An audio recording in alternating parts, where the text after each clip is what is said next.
Sampai pada waktu itu saya ngomong, ini orang keuangan isinya nih iblis atau setan. Jangan diambil lagi minyak di Meranti itu. Gak apa-apa, kami juga masih bisa makan. Daripada uang kami dihisap sama pusat. Kami ini di Riau 25,68% miskin plus ekstrim. Miskin terbanyak itu di Meranti, di Riau. Di Riau itu ada di Meranti. Tapi kok teganya minyak kami, duit kami tidak diberikan. Bagaimana cara penghitungannya yang pas? Saya terus terang Pak, saya sudah lapor kepada pembina saya Pak Tito. Kalau tidak bisa juga nanti kita ketemu di mahkamah Pak. Itu Pak. Ya kita tunggulah. Ada tidak nanti gugatan saya ke mahkamah. Kita lihat. Saya lagi nunggu Pak Tito. Karena Pak Tito adalah pembina saya selaku Menteri Dalam Negeri, pembina untuk kepala daerah. Terima kasih. Izin Pak, saya enak mandeng Bapak di sini. Aku tinggalkan lagi ruangan. Saya Justinus Prastowo, staf khusus Menteri Keuangan. Kami keberatan dan menyayangkan pernyataan Bupati Meranti, Saudara Muhammad Adil, yang sungguh-sungguh tidak adil karena mengatakan pegawai Kementerian Keuangan iblis atau setan. Ini jelas ngawur dan menyesatkan. Karena Kementerian Keuangan justru sesuai undang-undang telah menghitung dan menggunakan data resmi Kementerian SDM dalam membagi dana bagi hasil. Dana yang dipakai bukan untuk daerah penghasil saja, tapi juga daerah sekitar agar merasakan kemajuan dan kemakmuran bersama-sama. Kementerian Keuangan juga telah mengalokasikan pada 2022 ini transfer ke daerah dan desa sebesar 872 miliar atau 75% dari APBD Kabupaten Meranti atau 4 kali lipat dari PAD Meranti sebesar 222 miliar.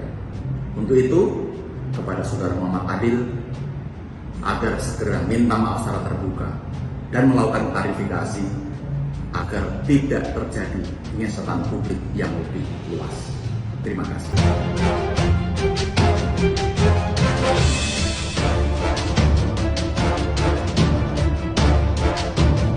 Muhammad Adil sebelumnya dalam rapat koordinasi nasional pengelolaan pendapatan dan belanja daerah itu marah kepada Direktur Perimbangan Keuangan Kementerian Keuangan Luki Alfirman. Ini rakornasnya berlangsung di Pekanbaru hari Kamis tanggal 8 Desember 2022. Kepada Luki Alfirman, Muhammad Adil mempersoalkan dana bagi hasil atau DBH, itu minyak yang ditambang di Pulau Meranti. Dari Meranti itu Pak, daerah termiskin se-Indonesia, penghasil minyak termiskin. Ekstrim lagi. Ya pertanyaan saya, bagaimana kami mau tidak miskin? Uang kami tidak dikasihkan. Bapak bilang dibagi rata. Dibagi rata kemana? Se-Indonesia atau apa? Kami Pak, minyak kami 103 sumur kering. 103 sumur sudah kering Pak. Kalau 100 sumur lagi kering, miskin total. Kami tidak perlu bantuan dari provinsi, dari pusat. Serahkan aja duit minyak kami, ada selesai tuh Pak. Kalau itu tidak diserahkan, ini kan bagian Pak, ikut aturan pembagian. Ini aturannya sudah ada semua Pak, ini aturannya. Bapak lah megang aturannya, sudah tahu. Pertanyaan kami itu mengapa kok tidak dibagikan kepada kami? Dolarnya naik 100 dolar dari 60 ke 100. Liftingnya naik menjadi 7.500 lebih barel per hari per day. Lah, duitnya kok malah berkurang. Jadi Pak, saya sudah punya kayaknya. Izin Pak Bupati. Sebentar Bu, ini karena kami daerah miskin. Kalau kami kaya, kami biarkan aja. Mau ambil 10 triliun pun nggak apa-apa. Kami daerah miskin, daerah ekstrim. Jadi kalau daerah miskin ada minyak, Bapak Ibu ambil, uangnya entah dibawa kemana, pemerataan kemana.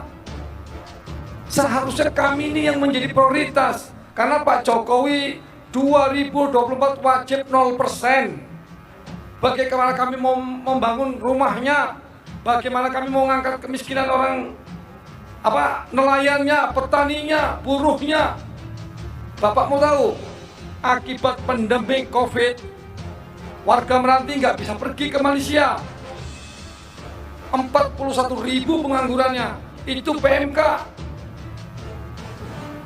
Pertanyaan mengapa uang kami dulu 14, sekarang 115. Naiknya cuma 700 juta saja. Kami naik per triwulan 3 naik 6%. Dihitungkan bulan 12 naik 20%. Berarti minyaknya tambah banyak. Di bor sekarang 7.800, hampir 8.000 barel per day. Ini orang SKK Migas yang ngomong di Bandung, Pak. Bukan saya ngomong asal-asalan. Lah pertanyaan, lah minyaknya banyak, duitnya besar, lah dapatnya kok malah berkurang.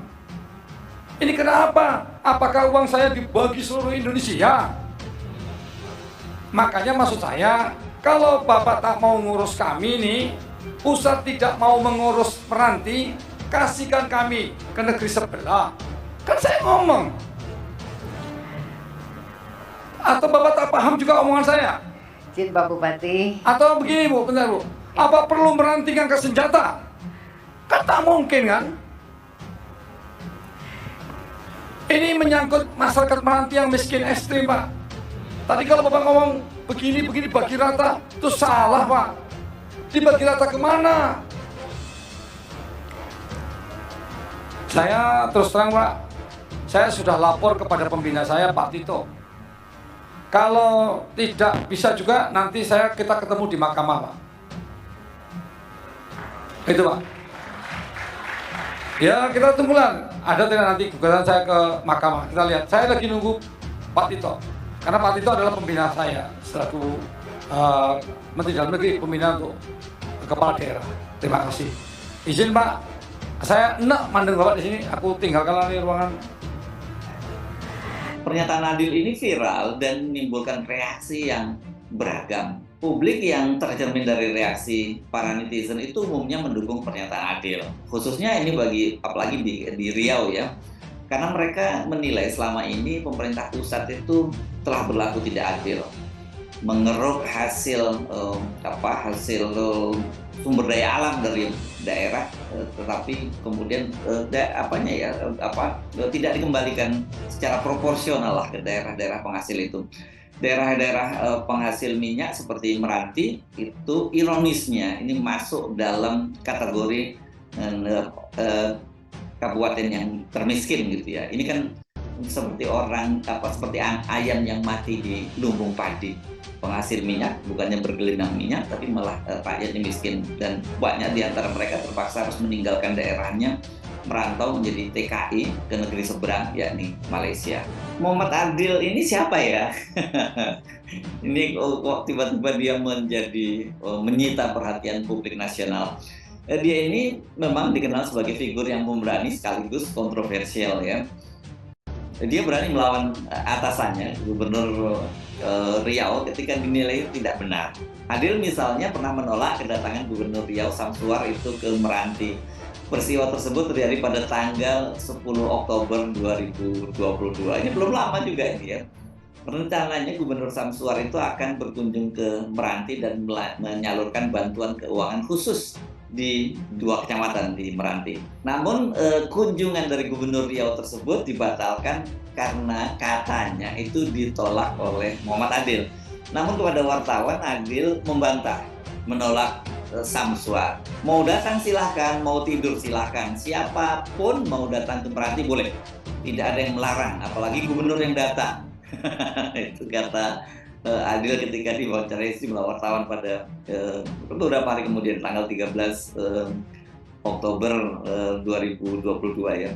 Adil justru mengatakan Samsuar yang membatalkan janji kampanyenya terhadap Pulau Meranti. Janji kampanye itu yang dibatalkan sama dia katanya. Dulu waktu kampanye katanya mau bantu Meranti sekian-sekian. Oh tidak, janjinya saja dibatalkan, apalagi kedatangannya. Adil pun menilai Gubernur Riau Samsuar itu sudah pikun. Masa orang datang dibilang nggak boleh. Kalau gubernur mau datang itu membawa janji politiknya. Katanya mau bangun jalan ini, jalan itu, semua mau dibangun dia. Tentu menyelesaikan janji politik nggak mungkin dia tidak datang, kata Adil. Jadi dia berkali-kali menyebut kata pikun ini. Sebulan kemudian Adil itu kembali mengundang keriuhan. Dia membuat Mendagri Tito Karnavian kesal karena tidak hadir dalam rapat koordinasi gubernur, bupati dan wali kota serta lurah dan camat seprovinsi Riau. Ini acaranya langsung dipimpin oleh Mendagri Tito Karnavian pada tanggal 8 November 2022. Yang menarik ini Adil tidak hanya tidak hadir, tapi dia sama sekali tidak mengirim utusannya ke acara yang dipimpin oleh Tito Karnavian itu. Saya tidak tahu kenapa dia tidak hadir. Saya akan cek dan saya akan minta Inspektorat Jenderal Pak Tom Sitohir untuk mengecek kenapa dia tidak hadir. Itu kata Mendagri Tito Karnavian. Dia kelihatannya sangat marah dengan ketidakhadiran dari Muhammad Adil ini. Belakangan terungkap ketidakhadiran Adil itu karena dia menolak untuk hadir dalam setiap agenda acara Gubernur Riau Samsuar. Rupanya ini semacam aksi boykot gitu ya. Jadi nggak peduli walaupun ada Mendagri yang hadir, kalau selama ada Gubernur Riau dia tidak hadir. Itu bentuk protes terhadap kebijakan Pak Gubernur yang menganaktirikan Meranti, khususnya dalam pembagian anggaran. Itu penjelasan dari Kepala Bagian Humas dan Protokol Kabupaten Meranti, Yusran. Yusran menyebutkan bahwa APBD Riau itu 10 triliun. Namun pemerintah Kabupaten Meranti hanya dapat kucuran 3,8 miliar. Dan menurut Yusran itu Adil itu sudah berulang kali duduk bersama Samsuar mengenai anggaran ini. Namun seluruh pertemuan itu dinilai tidak membuahkan hasil. Karena itu kemudian Adil memilih memboikot setiap kegiatan yang dilaksanakan oleh Gubernur Riau. Ini memang unik ya. Muhammad Adil ini. Nah, siapa sebenarnya sih, profilnya seperti apa sih Muhammad Adil ini? Dia ketua Puja Kesuma. Ini artinya putra Jawa kelahiran Sumatera ini. Saya tidak tahu apakah dia transmigran atau orang tuanya pindah ke sana gitu. Yang jelas dia ini lahir kelahiran 18 April 1972. Jadi usianya sekarang 50 jalan 51 tahun ya. Dia menjabat sebagai Bupati Kepulauan Meranti itu sejak tahun 2021 hingga 2024 mendatang. Jadi pas pada pemilu serentak nanti. Dan sebelum itu dia pernah menjadi anggota DPRD. Ternyata dia pernah 2 kali menjadi anggota DPRD Riau, itu periode 2009 dan 2014, kemudian ini sebelumnya di Meranti rupanya, di Bengkalis ya kalau sebelumnya. Ini kan Meranti ini Pemekaran. Dan kemudian dia juga pernah menjadi anggota DPRD Riau 2014 sampai 2018. Nah, waktu itu dia masih tergabung dalam partai politiknya Hanura. Tapi kemudian pada tahun 2018 dia berganti partai dan masuk ke PKB. Ini partainya Caimin. Dan kemudian dia terpilih kembali menjadi anggota DPR di Riau itu pada periode 2019-2024 ya maksudnya. Tetapi kemudian pada tahun 2001 kemarin dia maju menjadi bupati di Pulau Meranti dan di Kabupaten Meranti, dan kemudian dia terpilih menjadi bupatinya. Nah, yang menarik juga dari sisi politik kelihatannya ini dikabarkan dia akan loncat partai lagi. Ini dikabarkan dia akan pindah lagi sekarang ini ke PDIP sasarannya, dan dia disebut-sebut itu tengah berancang-ancang akan maju pada Pilgub Riau tahun 2024.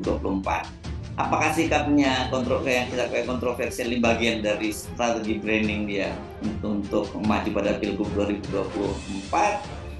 Atau ya memang seperti itulah sikap dari Adil, karakter dari Adil yang dia bisa berkata dengan sangat keras dan dia tidak peduli meskipun berhadapan dengan para pejabat-pejabat dari pusat. Selama dia merasa ketidakadilan maka dia suarakan. Silakan Anda menilai sendiri apakah memang perlakuan pusat selama ini tidak adil dan daerah kemudian diam saja. Makanya kemudian ketika ada muncul figur seperti Adil ini banyak sekali didukung. Saya baca komentar-komentar di konten-konten di FNN itu mereka warga Riau mengaku bahwa mendukung sikap yang disampaikan oleh Muhammad Adil.